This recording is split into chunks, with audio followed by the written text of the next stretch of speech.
Good morning. आज से जो आपकी क्लास चलेगी, क्लास 10th फिजिक्स के जो इम्पोर्टेंट क्वेश्चंस हैं उसको सॉल्व कराया जाएगा।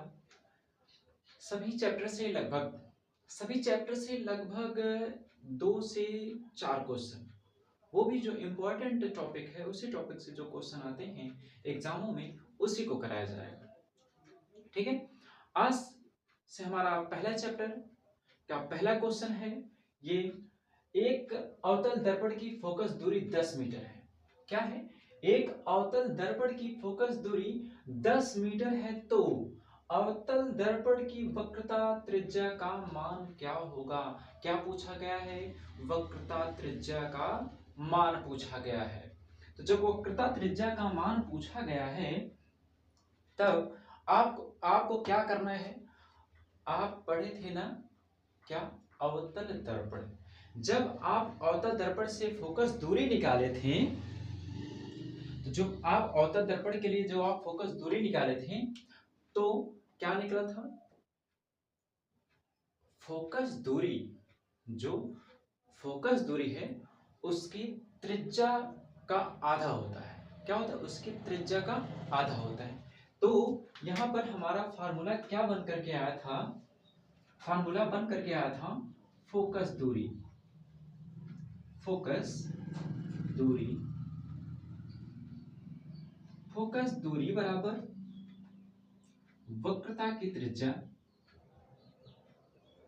वक्रता की त्रिज्या, वक्रता की त्रिज्या बटे 2। तो फोकस दूरी बराबर क्या था? वक्रता की त्रिज्या अपान 2। यही आया था, याद है? ठीक है, नहीं याद है जिसको भी ध्यान दीजिएगा कि फोकस दूरी बराबर वक्रता की त्रिज्या बटेगा 2 होता है। ठीक, अब देखिए हमारे प्रश्न में जो दिया गया है, क्या क्या दिया गया है? दिया गया है एक अवतल दर्पण की फोकस दूरी। तो क्या दिया गया है? फोकस दूरी। फोकस दूरी को किससे प्रदर्शित करते हैं? एफ से। किससे प्रदर्शित करते हैं? एफ से। एफ बराबर कितना है? 10 मीटर। एफ बराबर कितना है? 10 मीटर। तो कहा है अवतल दर्पण की वक्रता त्रिज्या का मान क्या होगा? यानी वक्रता की त्रिज्या आपको ज्ञात करना है। वक्रता की त्रिज्या किससे प्रदर्शित करते हैं? आर से। आर बराबर ही आपको ज्ञात करना है। ठीक है, समझ में आ रहा होगा?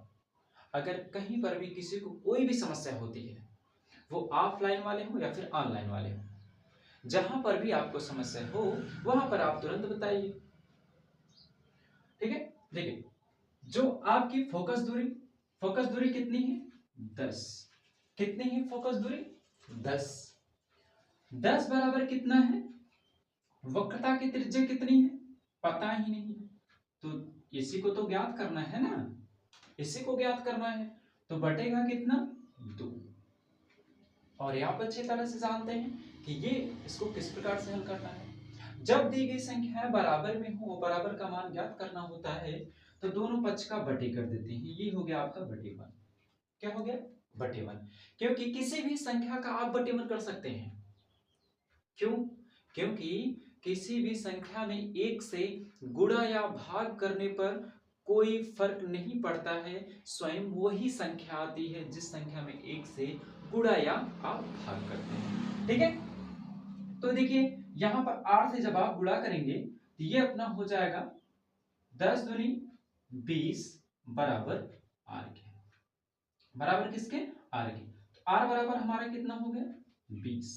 आर बराबर हमारा क्या आ गया? 20। ये सबको समझ में आया होगा? बोलो, किसी को कोई समस्या हो तो बोलो। कितनी कितना है? वक्रता की त्रिज्या हमारा कितना, ये फोकस दूरी कितना था? 10 मीटर। फोकस दूरी कितना था? 10 मीटर। और वक्रता की त्रिज्या हमको ज्ञात करनी थी, तो वक्रता की त्रिज्या कितनी हो गई? 20 मीटर। ठीक है, यही आपका हो गया ये आंसर, यही आपका हो गया आंसर। ठीक है, किसी को कोई डाउट, किसी को कोई समस्या, कोई प्रॉब्लम हो तो बोलो। किसी कोई दिक्कत है? नहीं ना? ठीक है, चलो नेक्स्ट क्वेश्चन पे चलेंगे। नेक्स्ट क्वेश्चन आपका देखिए, जो ये अपना दूसरा क्वेश्चन है, दूसरा क्वेश्चन है 16 सेमी फोकस दूरी के अवतल दर्पण के सामने जब आपको यूवीएफ में संबंध कराया गया था, तब आपके सामने एक फार्मूला आया था। फार्मूला बनकर के आया था 1/u plus 1/v equal to 1/f। ये दर्पण का था, ये अवतल दर्पण और उत्तल दर्पण दोनों का सूत्र यही बनता है, दोनों का फार्मूला यही बनता है। तो जहां पर भी ज्ञात करना होगा तो वहां पर यही फार्मूले आपको लगाने पड़ेंगे। वो फार्मूला है आपका 1/u plus 1/v equal to 1/f। यही फार्मूला आपका होगा। ये होगा दर्पण बराबर, क्या है, दर्पण बराबर।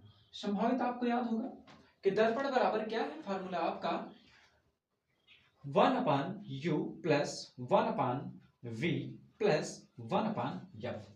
और एक बार फिर से आपको याद दिला दें, ये दोनों दर्पण के लिए प्रयोग होगा, अवतल दर्पण हो या फिर उत्तल दर्पण। ठीक है, तो देखिए जो प्रश्न में दिया गया है, और हाँ एक चीज को आपको और ध्यान देना है, कहां पर दूरी प्लस होगी कहां पर दूरी माइनस होगी, ये आपको पहले ही पढ़ा दिया गया है। ठीक है, ये आपको पहले ही पढ़ा दिया गया है। देखिए अगर कहीं पर आपको कंफ्यूजन होती है तो आप पीछे की टॉपिक एक बार पढ़ लीजिए। ठीक है, तो देखिए कहा गया है 16 सेमी फोकस दूरी। तो पहले जो दिया गया है, जो दिया गया है वो क्या दिया गया है, 16 सेमी की फोकस दूरी। क्या है, 16 सेमी की फोकस दूरी। तो 16 सेमी की फोकस दूरी का अवतल दर्पण के सामने, तो दर्पण के सामने की फोकस दूरी जो आपकी है वो कितना है, 16 सेमी।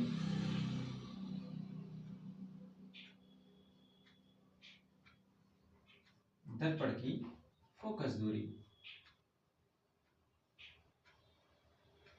फोकस दूरी ये आपका होगा बराबर -16 सेमी, -16 सेमी। और अब दूसरी चीज क्या दिया है कि सामने रखी वस्तु की 8 सेमी, अच्छा नहीं, दर्पण के सामने एक वस्तु 8 सेमी दूरी पर रखी हुई है। वस्तु के सामने क्या रखी हुई है, 8 सेमी की दूरी पर रखी हुई है। तो दर्पण से वस्तु की दूरी, ये फोकस दूरी हो गया, ये आपका हो जाएगा दर्पण से वस्तु की दूरी, दर्पण से वस्तु की दूरी। वस्तु की दूरी जो आपकी होगी वो कितनी हो जाएगी,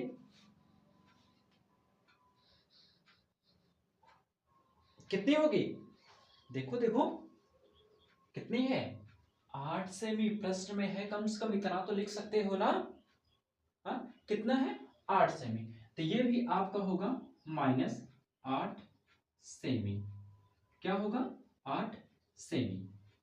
अब देखो करना क्या है, अब आपको दर्पण का फार्मूला लगा देना है। क्या लगाना है, दर्पण का फार्मूला।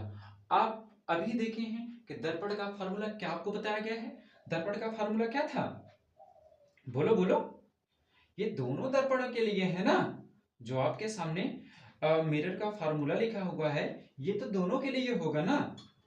क्या है, 1/, देख लो क्या है, 1, अच्छा ये देखो जो आपका है 1/u plus 1/v equal to 1/f। यही है आपका, यही फार्मूला है ना। तो जो फोकस दूरी है वो f है, जो वस्तु की दूरी है वो u है। तो जो वस्तु की दूरी है ये हो गया u, और ये आपका हो गया f, यहां वाला हो गया ना।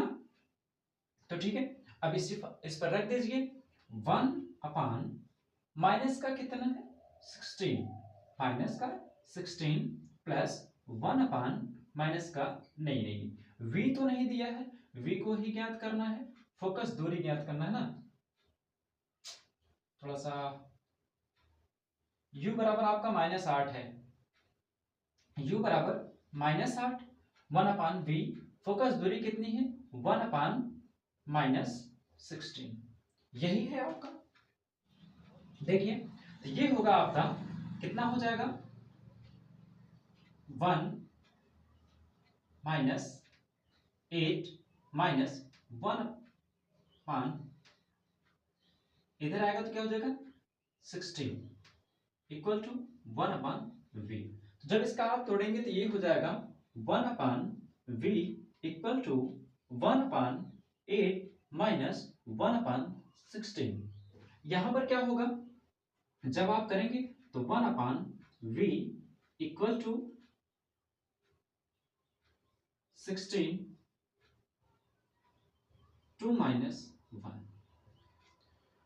1, 1/v बराबर 2 माइनस 1/16।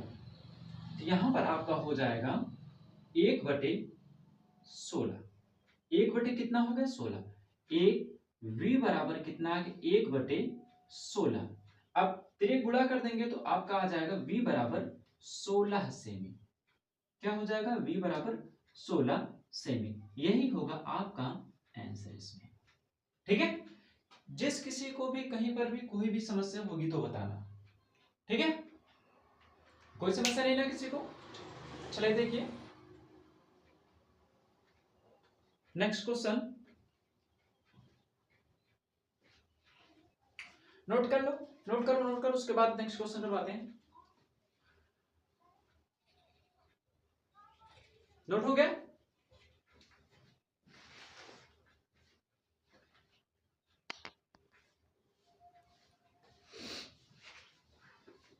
देखो ये जो आपके सामने है क्वेश्चन, तीसरा क्वेश्चन है, ये बहुत इजी क्वेश्चन है, बहुत ही सिंपल क्वेश्चन है। जब आपको आवर्धन क्षेत्र निकलवाया गया था तो आवर्धन बराबर क्या निकला था, प्रतिबिंब की लंबाई बटे वस्तु की लंबाई।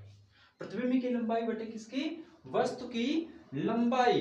तो प्रतिबिंब की लंबाई आपकी कितनी, तो चलो देखते हैं। एक दर्पण के सम्मुख रखी वस्तु की लंबाई 20 सेंटीमीटर है। वस्तु की लंबाई आपकी कितनी निकल गई, वस्तु की लंबाई, वस्तु की लंबाई कितनी है आपकी 20 सेमी। वस्तु की लंबाई कितनी है 20 सेमी। और फिर प्रतिबिंब की लंबाई, किसकी लंबाई, प्रतिबिंब की लंबाई,